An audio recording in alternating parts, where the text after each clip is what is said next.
Михайловская сельская библиотека принимает литературную эстафету, посвященную творчеству Абая Кунанбаева. Мир, океан.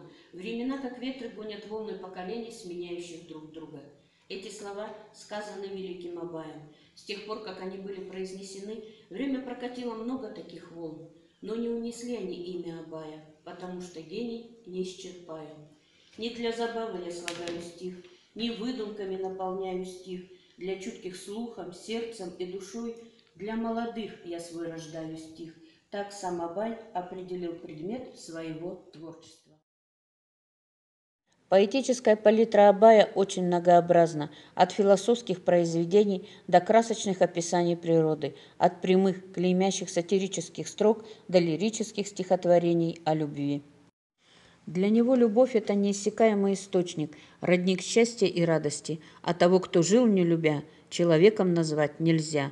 Абай с радостью и благодарностью вспоминает прекрасные чистые мгновения своей ушедшей навсегда молодости.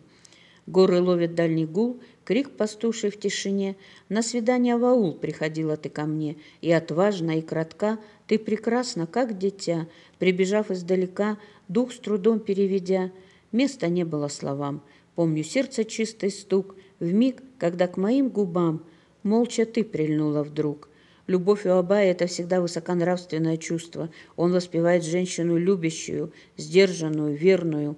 Той женщине хвалу я воздаю, что душу знает наизусть твою, внимает каждому биению сердца и хочет жизнь тебе отдать свою. Литературную эстафету передаю Новотроицкой сельской библиотеке.